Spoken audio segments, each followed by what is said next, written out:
এই নাসিকা দ্বারা দম আসে না বাবা, নিঃশ্বাস আসে না, যেটা বাইরে যায় এটার নাম হলো রেচক। যেটা ভিতরে ঢোকে টান দিলে এটার নাম হলো পুরো। ভিতরে রেখে যতক্ষণ আটকে রাখে এটার নাম হলো কুম্ভ। রেচক, পুরো, দমটার তিনটা নাম। যেটা ছাড়ে এটা হলো রেচক, যেটা ঢুকায় এটার নাম পুরো, যেটা আটকাই রাখে এটাকে বলা হয় কুম্ভ। এই দমের আবার নাম আছে, একটা হলো চন্দ্র শ্বাস, একটা হলো সূর্য শ্বাস। দেখবেন অনেক সময় ডান নাসিকা দিয়া নিঃশ্বাস বাহির হয় না জাকির বাবা, এটাকে বলা হয় চন্দ্র শ্বাস। অনেক সময় দেখুন বাম নাসিকা দিয়ে বের হয়, এটার নাম সূর্য শ্বাস। অনেক সময় দেখবেন গরম আসে, অনেক সময় ঠান্ডা আসে। এই দমের হিসাবগুলো খুব কঠিন বাবা। ওই লাইনে যাম না, তোমার এই লাইনে ঢুকাই। রেচক, পুরো, কুম্ভ। বাতাসের শক্তি হলো সবচেয়ে বড় শক্তি। আমার বাড়ি হলো শিবচর, আপনারা অনেকে গেছেন না শিবচর? ওই 5 চর থেকে যখন এই রাস্তা বানাইছে আমাদের ভাঙ্গা পর্যন্ত, ওই হাইওয়ে রাস্তা, দুই পাশে বড় বড় কি গাছ, করই গাছ, অনেক করই গাছ ছিল। করই গাছ রাস্তার পাশে লাগায় রেডি করে। এক একটা গাছ মনে করেন 5-6 জন বের পান না। গাছের গোড়াগুলা কাইটে গুলা পরিষ্কার করে রাস্তা বড় করছে। এনে গোড়াগুলা যখন উড়াইতেছে, আমি গানে যেতেছি গাড়ি লইয়া, ভাঙ্গাছে রাস্তা, এর একটা গোড়া মনে হয় 10,000 মানুষের টাইম উড়াইতে পারবো না। একটা মেশিন আনছে, এটা এমনি ধরে খাপলা দিয়ে ধরে করে জাকি দেয়, জাকি দিয়ে বাবা টান দিল, এটা শেকড় সহ, যেটা 10,000 মানুষে পারবো না, একটা মেশিনে টাইম উড়ে গেলায় পরে উঠে। আমি কি ঘটনা কিলের এত বড় শক্তি কে? পরে চাইয়া দিলের শক্তি হলো পিছনে একটা বাতাসের নল, আর কিছু না, একটা বাতাসের পাইপ। বেকু আছে না, বেকু তো সবাই ছিল। বেকুতে দেখবা ওই 1,000-2,000 ইট দিয়া ওই যে এক পদের গাড়ি গেছে যায়, যাইয়া দুপুর করে ফালাই দেয় কিসে। আমি 3,000 ইট নিছি, ধাক্কাই হালাই দিলাম। কি ঘটনা কি? চাইয়া দিয়ে তুই একটা পাইপ ওই নিচে, এটার মধ্যে হাওয়া দেওয়া, এমনি হাওয়ায় পাম্প দিছে, পরে ডলটে গেল গা। হাওয়ার শক্তিটা হলো সবচেয়ে বড় শক্তি।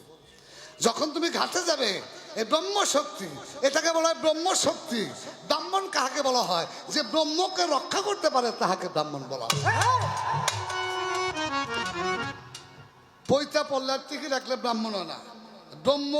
ব্রহ্মকে যে রক্ষা করতে পারে তাহাকে ব্রাহ্মণ বলা হয়।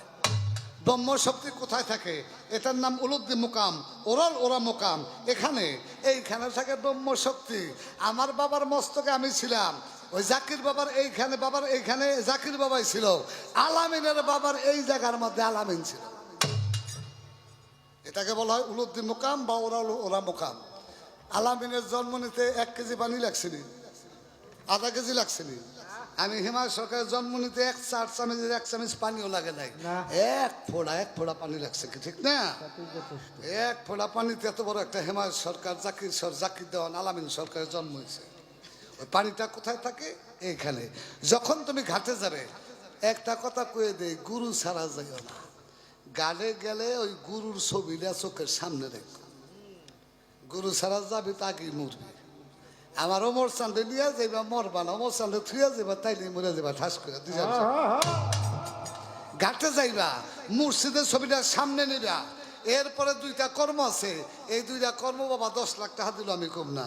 একটা হইলো তোমার দেহের মধ্যে 5টা জায়গায় তালা মারবা, আরেকটা হইলো নারী দেহে 5টা জায়গায় তালা খুলবা। এই খোলবার মারবা, এরা 1 কোটি টাকা দিল কম না, এটা গুরুর দেওয়া বিদ্যা। এরপরে তুমি নৌকা চালাইতে থাকো, সমস্যা নাই। যখন দেখবা ব্রহ্ম শক্তি এখান থেকে নিম্নগামী হয়, তখন বইটা বাবাটা কমাই দিও। টাইম না, দমটাকে টাইনো, রেচক করো, পুরক করো, অর্থাৎ দম নিচে টানবা। টানার একটা নিয়ম আছে, এটা তোমার দেখাই দিব না। দমটা যে টানার নিয়ম, এটা দেখাই দিব না। দম টানার কিছু সিস্টেম আছে, যোগ আসন আছে, ওই আসন বইয়ে টানতে হবে। আমি যখন বাস্তব কথা, আমি হিমালয় সরকার 3 বছর করে ছেড়ে দিছি, আমি পারি নাই। ধৈর্যের দরকার। যখন পুরক করবা, পুরক করে দমটাকে কুম্ভক করবা মানে আটকেই রাখবা। আটকেই রাখলে এই বাতাসের শক্তিতে তোমার এইটা টাইন আবার উপরে উঠেব। সিরিঞ্জের মধ্যে ইঞ্জেকশনের পানিটা যেমন ঢুকে আবার ঠান্ডা আনে না, ওই রকম মনে করো তাই না, এই নিম্নগামী হইলে টানটা উপরে উঠেবা। একদিন, 2 দিন, 5 দিন হবো না বাবা।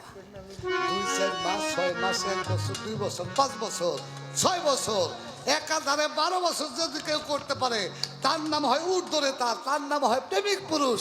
আর ওই প্রেমিক পুরুষ দেখলেই চিনা যায়। গান আছে না, প্রেমিকের ভঙ্গিতে যাইছে না, প্রেমিকের ভঙ্গিতে যাইছে না। রেচক পুরো কুম্ভ করার কিছু নিয়ম আছে বাবা, এটা গুরুর কাছ থেকে জানি নি। রেস্টে আমি কমুন, আমি জানি কমু না। আমি একাধারে 3 বছর করছি, আমার গুরু বিদ্যা দিছে। করলে দেখি হাঁপার ব্যথা করে, পিঠ ব্যথা করে। আমি একদিন যাই কই, বাবা আমার দেহ হবো না।